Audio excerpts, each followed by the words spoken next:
গৃহিণীদের খরচ, সময় এবং অপচয় সব কিছু কমে যাবে এই টিপসগুলো দেখলে। আশা করি পুরো ভিডিওটির সাথেই থাকবেন, সেই সাথে লাইক দিয়ে চ্যানেলটিকে সাবস্ক্রাইব করে দিবেন। তো বন্ধুরা চলুন গুরুত্বপূর্ণ যে টিপসগুলো আপনাদের সাথে শেয়ার করব সেগুলো শুরু করা যাক। বাজার থেকে রসুন আনার পর দেখা যায় রসুনগুলো একদম গাছ উঠে যায়, তো গাছ ওঠা রসুনগুলো দেখা যায় শুকিয়ে যায়, তো এটা দীর্ঘদিন রাখা যায় না ঘরে। তো আনার সাথে সাথে কি করবেন, এই গাছ ওঠা রসুনগুলো আলাদা করে ফেলবেন। আলাদা করার পর দেখা যায় যে অন্যান্য রসুনগুলো থাকে সেগুলো বেছে বেছে রেখে দিবেন। তো ওগুলো কিভাবে রাখলে আপনার ঘরে খুব সুরক্ষিত থাকবে এবং দীর্ঘদিন রাখতে পারবেন সেটাই বলে দিচ্ছি। আমি নিয়ে নিলাম 1 চামচ লবণ। 1 চামচ লবণ এই রসুনে দিয়ে দিবেন, এতে করে এটা কিন্তু খুবই সুরক্ষিত থাকবে এবং ভালোভাবে সংরক্ষণ করা হবে। সেই সাথে দিয়ে দিব 1 চামচ আমি চা পাতা। তো চা পাতা দেওয়ার ফলে আর লবণ দেওয়ার ফলে এটা যদি ভালোভাবে মিক্স করে এবং নেড়ে চেড়ে পলিতে সুন্দরভাবে বেঁধে রাখা যায়, তাহলে এটা সংরক্ষণ করা খুবই সহজ হয়। এতে করে গাছও উঠবে না এবং রসুনটা পচিও যাবে না। ঠিক এইভাবে আপনারা চাইলে এই শীতের সিজনে এগুলো সংরক্ষণ করতে পারেন। এইভাবে বেঁধে রাখলে দেখা যায় এটা কখনোই নষ্ট হবে না এবং গাছও উঠবে না। আপনাদের জন্য উপকারী এবং গুরুত্বপূর্ণ টিপসগুলো শেয়ার করে থাকি, আশা করি আপনাদের ভালো লাগে। আপনাদের মতামত শুনলেই কিন্তু বোঝা যায় যে আপনারা আমাকে কতটা ভালোবাসা দিয়েছেন। সেই সাথে আমার চ্যানেলটি যারা যারা এখনও সাবস্ক্রাইব করেনি, মুক্তাজ ডেইলি ব্লগ চ্যানেলটিকে সাবস্ক্রাইব করে দেবেন। সেই সাথে অল বাটনটা চেপে দিবেন, তাহলে সবসময় আপনার সামনে ভিডিওটা চলে আসবে। ফুলকপি আমরা এই সিজনে খেয়ে থাকি, কিন্তু একবারও কি ভাবি যে এটার ভেতরে যে পোকা আছে সেটা কিভাবে খুব সহজে নিধন করা যায়। আমি গ্যাসের চুলার যে বার্নারটা সেটা কিন্তু অলরেডি অন করে ফেলেছি। এখন ফুলকপিটা আমি দিয়ে দিলাম এই চুলার ওপরে। চুলার ওপরের এই গরম তাপের কারণে পোকা কিন্তু বের হয়ে আসবে এবং এটার ভেতরে যদি পোকা সামনের দিকে থেকেও থাকে সেটা কিন্তু অলরেডি মরে যাবে। তো সেই কারণেই বলছি যে আপনারা যদি খুব সহজে পোকা দূর করতে চান ফুলকপি থেকে, তাহলে কিন্তু এই পদ্ধতিটা অবশ্যই ব্যবহার করবেন। এতে করে আপনার খুবই কাজ হবে এবং ফুলকপির পোকাটা থাকবে না। একদম কেটে রান্না করতে বসিয়ে দিবেন, তাহলেই কিন্তু হয়ে যাবে ঝামেলা শেষ। তো আমার এই আইডিয়াটা আপনারা কারা কারা ফলো করেন একবার জানাবেন। তো এখন আমি কমলার নিয়ে একটা দারুণ টিপস শেয়ার করব। কমলার সিজনে কমলা সবাই খেয়ে থাকে, কিন্তু খোসাটা কি করে ফেলে দেয়। তো এই খোসাটা কখনো ফেলে দিবেন না। আজকের পর থেকে কমলার খোসার এই অবিশ্বাস্য ব্যবহারটা জেনে নেবেন আমার চ্যানেলটির মাধ্যমে। তো বন্ধুরা আপনাদের সুন্দর সুন্দর কমেন্টগুলোই কিন্তু আমাকে এগিয়ে নিয়ে যেতে অনেক বেশি সাহায্য করে, সেই কারণেই আপনাদের ভালোবাসায় এতটুকু চলে আসা। তো যাই হোক বন্ধুরা, এখন আমি কমলার খোসা দিয়ে একটা দারুণ টিপস শেয়ার করব, যেটা নাকি আপনাদের ভীষণ উপকারে আসবে। বিশেষ করে শীতে এই ক্যাটসগুলো কিন্তু বাচ্চারা পরে থাকে, বা মেয়ে বাচ্চা ছেলে বাচ্চা সবাই পরে থাকে। তো ক্যাটসের ভেতরে শীতের দিন দেখা যায় পায়ে একটা দুর্গন্ধ হয়। সেই দুর্গন্ধটা দূর করার জন্য এরকম কমলার খোসা না ফেলে দিয়ে জোতার ভেতরে দিয়ে দিবেন। এতে করে কি হবে, কমলার খোসার যে ঘ্রাণটা জুতার ভেতরে ছড়িয়ে পড়বে এবং এই কারণে জুতাতে কোনো প্রকার কিন্তু দুর্গন্ধ হবে না। পায়ের আর জুতার দুর্গন্ধের কারণে অনেক সময় দেখা যায় ঘরে ঠিকাই যায় না, বাইরে জুতা রাখতে হয় বা বাইরে থেকে পা ধুয়ে আসতে হয়। এই পদ্ধতি করার পর থেকে আর কখনোই সেটা হবে না। তো বন্ধুরা চলেন আজকে আমি আরেকটা নতুন টিপস আপনাদের সাথে শেয়ার করি, যেটা শীতে বাচ্চাদের অনেক বেশি কাজে লাগবে। অনেক সময় বাচ্চারা শীতে মোজা পরতেই চায় না, জুতাও পরতে চায় না, এতে করে ঠান্ডা লেগে যায়। তো যখন জুতা পরে থাকবে তখন তার উপরে কি করবেন, এরকম মোজা পরিয়ে দিবেন। মোজা আর জুতা একসাথে পরানোর কারণে দেখা যায় যে মোজাটা বাচ্চারা খুলতেও পারবে না, এতে করে যে মোজার ভেতরে ঠান্ডা ঢুকে সেটাও ঢুকবে না। তো মোজা শুধু পরিয়ে রাখলে দেখা যায় ঠান্ডাটা কিন্তু ঠিকই লেগে যায়, কাজ তো হয়ই না। আর জুতা শুধু পরালে সেটাও খুলে ফেলে। তো এই পদ্ধতিতে জুতার মধ্যে যদি মোজা পরিয়ে দেন, তাহলে কিন্তু কখনোই সেটা খুলতেও পারবে না, আর এতে করে ঠান্ডা থেকে অনেকটাই দূরে রাখা যাবে। এই ঠান্ডার সিজনে বাচ্চাদের নিয়েই বেশি টেনশন, তাই এই টিপসটি আমি শেয়ার করেছি যাতে আপনাদের বাচ্চারাও এভাবে সুরক্ষিত থাকে। আর অনেক সাবধানে থাকা উচিত আমার মনে হয়, চারদিকে যেহেতু নিউমোনিয়া ছড়িয়ে গেছে শীতের কারণে, শীতটা কম কিন্তু বাতাসটা একটু বেশি বা গায়ে ঠান্ডার ভাবটা একটু বেশি লাগে, তাই চারদিকে সবাই অসুস্থ হয়ে পড়ছে। তো তা থেকে বাঁচতে হলে আমাদের এই পদ্ধতিগুলো কিন্তু ব্যবহার করতেই হবে। তো বন্ধুরা চলেন পরবর্তী টিপসটি শেয়ার করা যায়। শীত সিজনে টমেটো অ্যাভেলেবেল পাওয়া গেলেও দেখা যায় যখন আমরা ফ্রিজে রাখতে যাই অনেক দিন থাকে না, সেটা পচে যায়, কারণ এটাতে অনেক বেশি পানি থাকে শীত সিজনের টমেটোটাতে। তো আমি এই টমেটো কিভাবে সংরক্ষণ করবেন শীতে সেটাও বলে দিচ্ছি। এরকম একটা কস্টেপ নিয়ে নেবেন। তো সবার বাসায় এটা থাকে সাধারণত, সেই জন্যই এটা দিয়ে দেখাচ্ছি। এরকম একটা কস্টেপ নিয়ে যে টমেটোর মুখটা আছে ওই বোটাটার মধ্যে লাগিয়ে দিবেন। এতে করে কি হবে, এটা কখনোই পচে যাবে না, নর্মাল ফ্রিজে অনেক দিন রেখে খেতে পারবেন। আর এই পদ্ধতিটাতে ব্যবহার করার পর থেকে আমি দেখেছি কখনোই কিন্তু আমার টমেটো পচে যায় না। তো হয়তো বলতে পারেন এখন যে টমেটো এমনিতেও পচে না, এমনিতে কিন্তু পচে যায়, আপনি রেখে দেখবেন যে দীর্ঘদিন রাখা যায় না। কিন্তু এই পদ্ধতি করার পর থেকে আমার টমেটোটা আমি দীর্ঘদিন রেখে খেতে পারি। সেই কারণে আপনাদের সাথে শেয়ার করা, যাতে করে আপনাদেরও অনেক উপকারে আসে, আশা করি উপকারে আসবে। এবার পরবর্তী যে টিপসটি সেটি হলো কমলা নিয়ে ভিন্ন একটি টিপস, যেটা আপনাদের অনেক বেশি উপকার আসবে। এই শীত সিজনেই সুযোগ এটা করার।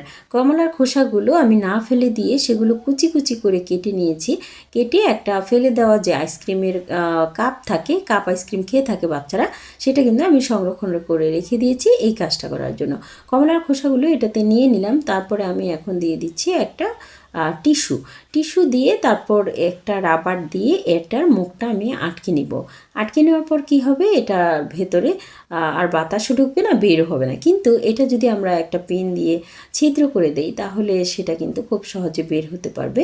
মানে কমলার খোসার যে ঘ্রাণটা থাকে সেটা কিন্তু কমলার চাইতেও অনেক তীব্র। তাছাড়া ভালোই লাগে, এই ঘ্রাণটা আমার কাছে খুবই ভালো লাগে, একটা রিফ্রেশমেন্ট থাকে এটাতে। তো ছিদ্র করে দেওয়ার ফলে দেখা যায় কমলার খোসার ঘ্রাণটা ঘর জুড়ে থাকবে। তো যেখানে আপনার রান্নাঘর থাকে বা বেডরুম থাকে ওখানেও এটা দিতে পারেন ঘ্রাণের জন্য। এবার চলে যাব অন্য একটা টিপসে। হ্যান্ড ওয়াশ আমরা অনেকেই ব্যবহার করে থাকি, কিন্তু এটা অনেক বেশি পড়ে যায়, চেপে নিলে এতে করে অপচয় হয়। তো এভাবে যদি একটা রাবার দিয়ে তার মুখটা আটকে নেন, মানে যেখানে আপনি প্রেস করবেন সেখানে, তাহলে এটা কিন্তু খুব কম পড়বে। এতে করে সংসারের অপচয় অনেকটাই কমে যাবে। তো দেখেন তারপর এটা দেওয়ার পর কতটা কম পড়েছে। বিশেষ করে বাচ্চাদের ঘরে কিন্তু এভাবে দেওয়াটা অনেকটা উত্তম, এতে করে অনেকটা নষ্ট হয় না, অপচয় হয় না। তো বন্ধুরা চলেন এবার ভীষণ গুরুত্বপূর্ণ একটা টিপস শেয়ার করি, যেটা আপনারা ঘুরতে গেলে বা কোনো ট্যুরে গেলে বা কোথাও জার্নিতে গেলে এটা অনেক বেশি উপকারে আসবে। আমি নিয়ে নিয়েছি একটা কাটার এবং সাবান। আপনারা বেশি ঘ্রাণযুক্ত সাবান নিলেও সেটা ভালো হয়। তো কাটার দিয়ে সাবান কাটছি, হয়তো আপনারা ভাবছেন যে কি করব, আমার মাথাটা কি খারাপ হয়ে গেছে নাকি? মাথা খারাপ হয়নি বন্ধুরা, আপনাদের উপকারের জন্য এটা শেয়ার করা। তো আশা করি এটা জানলে আপনারা অনেক বেশি খুশি হয়ে যাবেন যে এটা যে কত উপকারী। তো এখন আমি সাবানটা এভাবে কাটার দিয়ে আমি সুন্দর করে গোল গোল করে কেটে নিচ্ছি। তো এভাবে কাটার ফলে দেখা যায় যে আমার এটা অনেক ভীষণ একটা কাজে আসবে, সেই জন্যই এভাবে করা। তো যাই হোক, আপনারা যতটুকু পারেন এটা করে নেবেন, ঠিক আমার মতো করেই করে নেবেন। তারপরে বাসায় দেখা যায় অনেক কৌটা থাকে যেগুলো আমরা ব্যবহার করি না এবং বহনে খুবই সুবিধা হয়, মানে কোথাও নিয়ে যেতে সুবিধা হয়, ছোটোখাটো থাকে কিন্তু কাজ হয়ে যায় ঠিকই। তো এগুলো কি করবেন, একটা কৌটাতে ভরে নেবেন। এগুলো যদি সাথে করে নিয়ে যান, যে কোনো সময় রাস্তাঘাটে বা যেখানে ঘুরতে যাবেন সেখানে সাবান না থাকলেও এটা দিয়ে হাত ধোয়ার কাজটা করতে পারবেন, যেহেতু চারপাশে অনেক বেশি জীবাণু থাকে, ধুলাবালি। তো যেখানেই যাবেন এই সাবানটা দিয়ে কিন্তু একটা শুধু টুকরা দিয়ে হাত ধুতে পারবেন। তো দেখাচ্ছি আপনাদেরকে, একটু পানি দিলেই কিন্তু এটা ফেনা আকারে হয়ে যাবে এবং হাত ধোয়ার কাজটা খুব কাজে লাগে। সেটা হলো ফেলে দেওয়া গেঞ্জি দিয়ে। তো এই গেঞ্জিটা আমি ফেলেই দিতাম, অলরেডি অনেকবার ইউজ করেছি। তো তারপরেও আমি রেখে দিয়েছি, যেহেতু রেড কালার দেখতে ভালো লাগে, কিছু একটা করা যাবে। তো আজকে সেটা করেই আপনাদের সাথে শেয়ার করব। ফেলে দেওয়া গেঞ্জিটা কি করেছি, কেটে নিয়েছি। তো কেটে নিয়ে এটাকে 4 ভাঁজ করে আমি একটা দারুণ জিনিস তৈরি করব, যেটা শীতে অনেক বেশি কাজে লাগবে।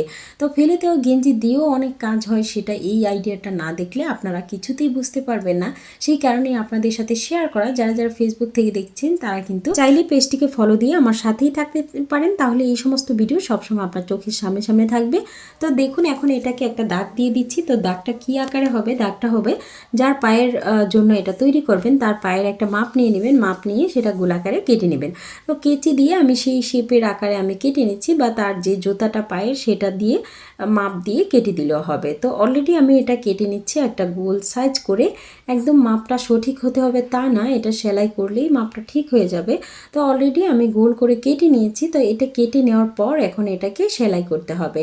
তো সেলাইয়ের কাজ আমি তেমন ভালো পারি না, তারপর আপনাদের সাথে শেয়ার করা বা আপনাদের উপকারের জন্যই কিন্তু এগুলো করা। তো সেই কারণে সেলাই তো আমাকে করতেই হবে, খারাপ হলেও।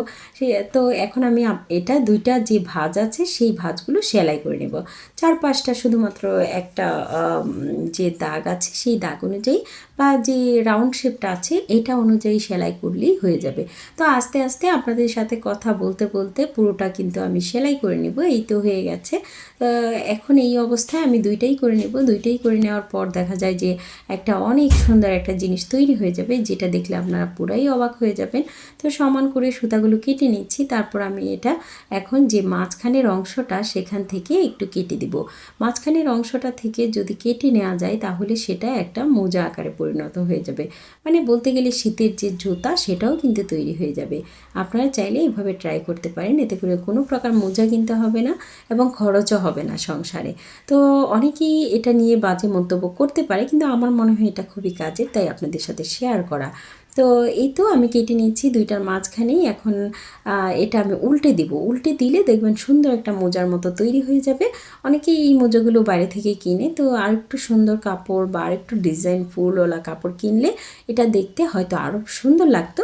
তো যাই হোক, এটাও খারাপ হয়নি, আপনাদের সাথে শেয়ার করব বলেই এই কাপড়টা ইউজ করে দেখিয়েছি।